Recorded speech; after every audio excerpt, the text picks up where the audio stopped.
Les prisonniers regagnent parfois leurs cellules ivres ou drogués. Impossible à gérer pour les surveillants. C'est l'anarchie, je vais même aller un peu plus loin, c'est le Club Med. Les détenus sont libres de faire ce qu'ils veulent. Nous avons tous entendu parler de cette polémique sur Koh Lanta et les courses de karting organisées en prison. Si je vous disais que ce scandale est minime à côté de la réalité des faits, cette vidéo va vous montrer à quel point le gouvernement se moque de vous pendant que vous obtenez votre argent à la sueur de votre front. Vos agresseurs vivent leur meilleure vie en prison. Piscine, barbecue, prostitution, vous allez en apprendre beaucoup. Je ne reviendrai pas sur cette histoire de karting. Tout a déjà été dit, en revanche, j'ai pas mal d'infos que vous ignorez. Je vais vous les donner, mais pensez à ingurgiter votre réserve de benzodiazépines, sinon vous allez partir en vrille. Par où commencer? Ce n'est pas une surprise que le cannabis circule en prison, je ne l'apprends à personne. Des gamins sont recrutés, chaque jour, pour jeter des colis au-dessus des murs d'enceinte, où des matons sont soudoyés pour faire passer la drogue à l'intérieur du pénitencier. Mais jusqu'à maintenant, nous pouvions croire que le proverbe « pas vu, pas pris, pris pendu » était la philosophie dans ces lieux-là. Je pensais naïvement que l'impunité ne franchissait pas ces hauts blocs de béton financés par le peuple français. Je pensais naïvement qu'il était rare que la justice fasse son travail, mais qu'une fois en détention, même si les peines étaient trop courtes, les prisonniers finissaient par regretter leurs actions et rentrer dans le moule. Mais dans les faits, ce n'est pas du tout ça. Un détenu a choisi de filmer son quotidien en prison. Voilà, avec quoi on va se balader devant les surveillants et on va passer les sas de sécurité avec. Vous allez voir, ça va être une formalité pour nous. On le voit se balader dans les couloirs, joint de cannabis à la main, devant les matons. On pourrait se dire que le gardien n'a rien vu, rien senti. Mais notre prisonnier réitère un peu plus tard l'expérience, et il en profite même pour en proposer aux surveillants.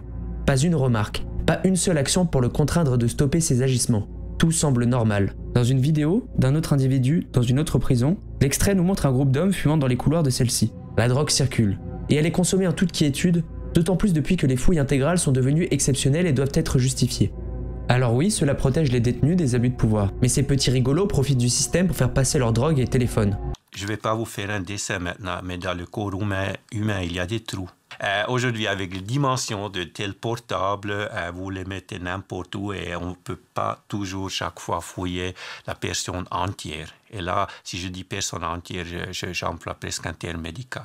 Les gardiens sont impuissants et en sous-effectif face à la surpopulation carcérale. Le détenu qui nous livrait les images de son quotidien montre aux journalistes que le bouton d'alerte présent dans chaque cellule est inefficace. Il enclenche cette alarme, 45 minutes plus tard, toujours personne. Les surveillants sont débordés, incapables d'accomplir leurs tâches. Les gardiens sont tellement impuissants qu'ils doivent supporter les détenus qui baisent presque à la vue de tous dans les parloirs. Car oui, les prisonniers, pour certains, ont une vie sexuelle bien chargée. Les rapports sexuels, par exemple, en cabine, je veux dire, ça c'est un truc vraiment inconcevable là, pour moi. Je veux dire, on est surveillant pénitentiaire, on n'est pas non plus... Voilà, on n'est pas là pour voir des films porno toute la journée. Donc je veux dire, un enfant qui est là, il est pas au parloir déjà, il est dans une petite cabine, il ne devrait pas normalement voir des relations sexuelles entre ses parents, c'est pas possible. C'est le cas de ce prisonnier qui filme une gardienne de prison le punir d'une fellation. Non mais tout est normal. Cette gardienne voulait réparer le racisme systémique que notre cher détenu avait subi toute sa vie. Et il l'a doublement baisé en publiant la vidéo. Dans un autre centre pénitentiaire, une gardienne de prison est tombée amoureuse d'un certain Mohamed. Le tôlard qui n'est pas fou est rentré dans son jeu. Il la manipulait, il se vidait, il se servait d'elle jour et nuit pour assurer son business, à l'aide d'une oreillette qu'elle portait en permanence. Nous avons affaire à un syndrome de Stockholm inversé. C'est improbable. À croire qu'il n'y a pas de test psychologique pour obtenir ce job. Et le coup de grâce dans tout ça, c'est qu'il l'a poussée à se convertir à l'islam.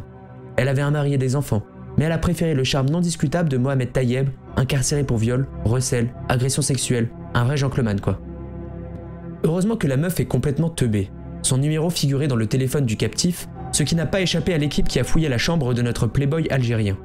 J'ai une petite anecdote qui devrait vous énerver un peu plus. Le pointeur et assassin Nordal Lelandais se servait de ses rendez-vous au parloir pour coucher avec des femmes qui venaient le voir. Donc ok, en France on n'exécute pas nos pédophiles et tueurs d'enfants, c'est difficile à concevoir, mais bon, si la détention est à la hauteur du crime, ça peut s'envisager. Mais là, le mec peut assouvir ses pulsions durant ses parloirs et aucune punition exemplaire n'est donnée. Dans les prisons pour femmes, ça ne vole pas plus haut. Florian Gonzalve, ancien directeur de la maison d'arrêt pour femmes de Versailles, se tapait l'appât du gang des barbares et lui avait même fourni un téléphone pour communiquer avec la jeune femme. Pour ceux qui ne connaissent pas cette histoire, le gang des barbares, nom qu'ils se sont eux-mêmes donné, était dirigé par Youssouf Fofana. Ils ont notamment appâté un jeune juif, Ilan Halimi, à l'aide d'une femme, Emma, le fameux appât que se tapait le directeur. Après l'avoir appâté, le jeune homme s'est fait kidnapper et le gang des barbares a tenté de lui soutirer de l'argent qu'il ne possédait pas. Ils l'ont torturé, rasé, brûlé vif et abandonné à côté des voies du RERC. Je n'ose imaginer ce qu'a ressenti la famille de la victime quand ils ont appris que celle qui avait permis la torture et l'assassinat de leur fils se faisait secouer tous les jours en prison et bénéficiait d'un téléphone grâce au directeur. En plus de ça, cette grosse pute recevait des lettres d'amour d'un autre maton qu'elle devait certainement se taper aussi. Depuis 2009, tous les détenus peuvent profiter de courts séjours tous les 2 mois dans des UVF. Ils peuvent recevoir dans un petit appartement présent dans la prison leur famille ou des invités sans être directement surveillés, de 6 heures jusqu'à 72 heures en autonomie. Vous seriez étonné de savoir à quel point beaucoup de détenus sont bichonnés ou ont les moyens de rendre leur détention plus agréable. En Charente-Maritime, un détenu avait carrément une putain de piscine gonflable dans sa cellule car il faisait trop chaud selon lui. Le mec a réussi à faire rentrer une piscine dans un pénitencier, la remplir et taper ses meilleures baignades en toute tranquillité. Et nous, à cause des restrictions d'eau, on se fait allumer par les autorités si nous remplissons une piscine en période de sécheresse. Mais quand les prisonniers ne font pas entrer illégalement des piscines gonflables, l'État se charge de leur en offrir une sur un plateau d'argent. Le centre pénitentiaire de Saran dispose d'une putain de piscine olympique réservée aux détenus. C'est tellement le bordel dans cette prison que les matons ont reçu une note de service dans laquelle il était demandé au personnel de surveiller les moutons. Une douzaine de becs qui ont été amenés pour entretenir les abords de la prison. Un délégué interrégional, Pascal Saboureau, a écrit dans le journal régional. On demande à nos collègues de s'occuper de leur état de santé. Nous n'avons rien contre ces moutons, mais chacun son métier. Nous ne sommes pas là pour nous occuper des animaux. À l'heure où on nous dit qu'on va remettre le surveillant au cœur de la détention, c'est dégradant pour notre profession.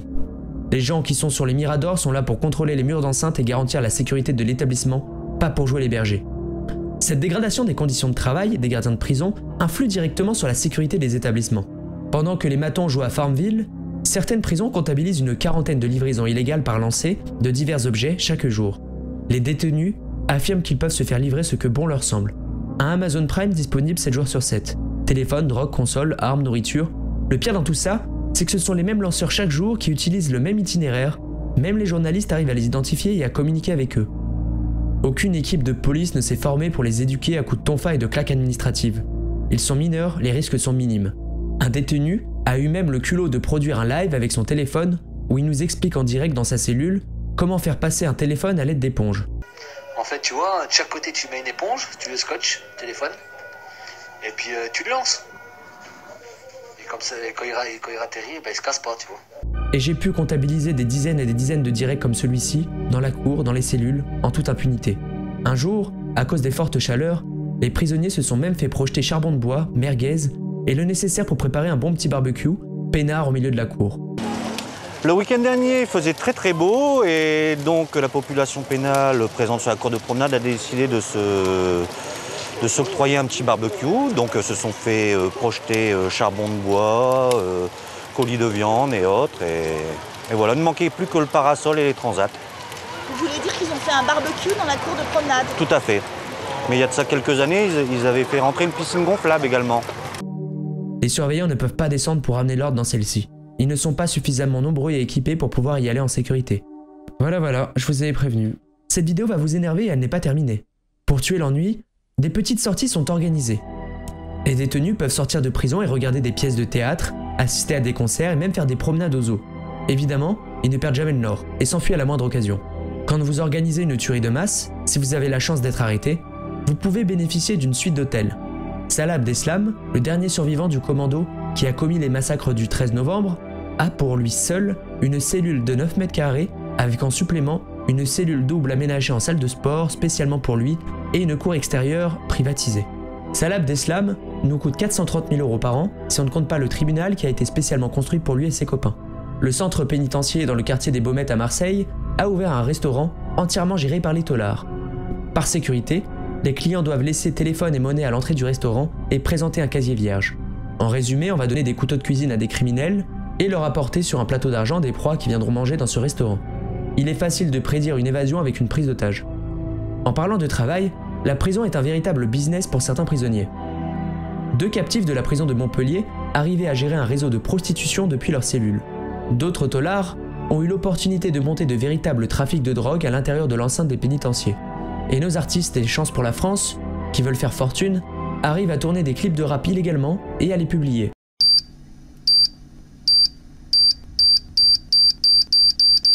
Le temps est passé et entre nous ça foutu la merde. Aha, et le charbonneur jette la sacoche. Nettoyer la car, père de gants pire que papa. Plus de grands, plus de petits, que des armes et des pare-balles. Pour la maille ça défouraille. Bibi Craver, y a pas rien. Quand ces tournages ne sont pas illégaux, des productions prennent le relais et on peut compter pas mal de clips de qualité professionnelle tournés dans différentes prisons. Le collectif de la Star Academy a tourné plusieurs clips d'artistes très populaires chez les jeunes, directement à Fresnes. Vous commencez à la connaître cette cour, non?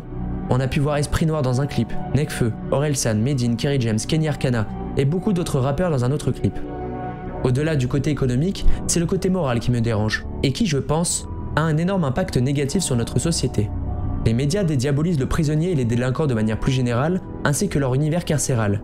Les rappeurs font des clips en prison, les émissions de divertissement sont tournées en prison, les journaux pédophiles font la promotion de la délinquance, notamment Libération qui vient poétiser la vie d'un sans-abri qui s'est jeté avec une lame sur les policiers.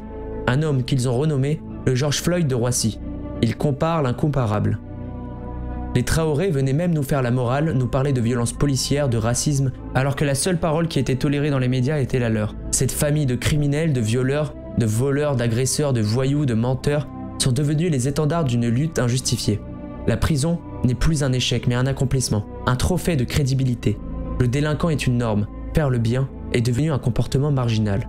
Mais dans ce milieu méprisable, une minorité est devenue invisible. Ceux qui ont réellement fait une erreur de parcours. Ceux qui ont eu le malheur de se défendre. Ceux qui ont eu le malheur de se faire justice eux-mêmes. Ceux qui ont eu le malheur d'être nés ici et pas ailleurs.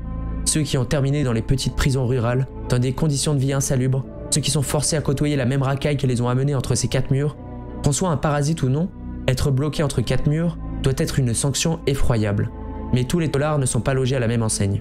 Et à l'extérieur des murs, ceux qui resserrent la ceinture, ceux qui galèrent à boucler les fins de mois, ceux qui sont toujours restés droits dans leurs bottes, tandis que l'argument de la pauvreté est brandi par les criminels, certains luxes restent inaccessibles à cette France d'en bas. Combien n'ont pas les moyens d'emmener leurs gosses faire du karting? Combien n'ont pas les moyens de s'offrir un abonnement à la piscine? Combien n'ont pas les moyens d'acheter un lieu d'habitation aussi grand que celui d'Abdeslam? Combien n'ont pas les moyens d'avoir de la chaleur l'hiver et un plat chaud à chaque repas? La seule sanction qui atteint encore la racaille, c'est la violence. C'est la seule et unique chose qu'ils craignent. Mais quand la justice devient défaillante et laxiste, les têtes finissent toujours par tomber. Merci à vous, cher public, de me suivre. Merci à mes donateurs. C'était le Kidam.